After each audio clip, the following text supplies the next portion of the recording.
మాట్లాడి ఎంత. పశ్చిమ గోదావరి జిల్లా భీమవరంలో దారుణం చోటు చేసుకుంది. మత్స్యశాఖ అధికారుల అలసత్వంతో విసిగిపోయిన వ్యక్తి ఆత్మహత్యాయత్నం చేసుకున్నాడు. జిల్లాలోని వీరవాసరం మండల పరిధిలోని బాలేపల్లికి చెందిన రైతు శ్రీనివాస్ మత్స్యకార్య కార్యాలయం వద్ద ఆత్మహత్యాయత్నానికి పాల్పడ్డాడు. తన చెరువుల్ని కొందరు కక్షపూరితంగా కొట్టేశారని బాధితులు వాపోయాడు.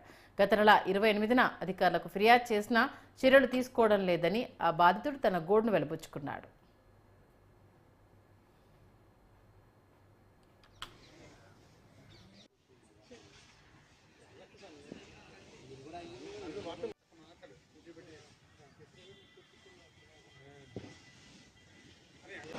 జాయింట్ కలెక్టర్ గారు ఇచ్చినటువంటి ఫైల్ని ఇక్కడ కనపడలేదని చెప్పడం వల్ల మనస్తాపం చెంది ఈ బాటిల్ తెచ్చుకున్నానండి సరిపోవడానికి, సూసైడ్ చేసుకోవడానికి.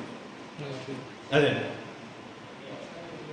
నాకు జేసీ గారు నాకు ఫోన్ చేసి రేపటికల్లా మీకు అంతా మనస్తాపానికి గురి చేశారు జిల్లా మత్స్యశాఖ. నేను ఆక్వాకల్చర్ చేసేవాడిని లోగడ. 2021లో నేను బాలేపల్లి ఎక్స్ సర్పంచ్ని. 2021 పంచాయతీ ఎలక్షన్లో నేను సర్పంచ్గా పోటీ చేశాను వైసీపీ అభ్యర్థి మీద.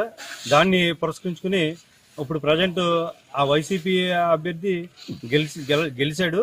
ఆ గెలిచిన ధర్మిల అక్కడి నుంచి నా మీద ప్రతీకార వాంఛతో రగిలిపోతున్నాడు.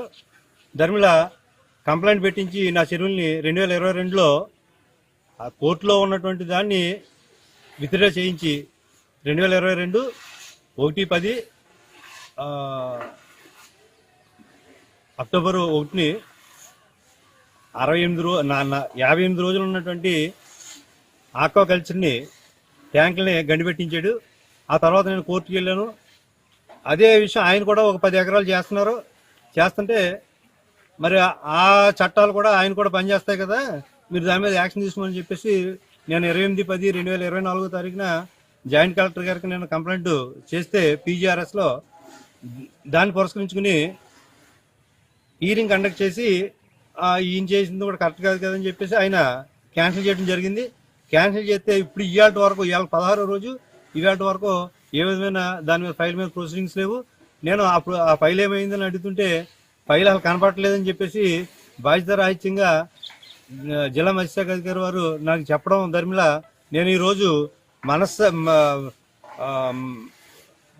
మనస్తాపం చెంది సూసైడ్ చేసుకుంటాను, మీరు ఎలా సమాధానం చెప్తే అంటే అప్పుడు ఫైల్ నేను బయటికి వెళ్ళి పాయిజన్ తెచ్చుకోవడానికి బయటికి వెళ్తే నాకు ఫైల్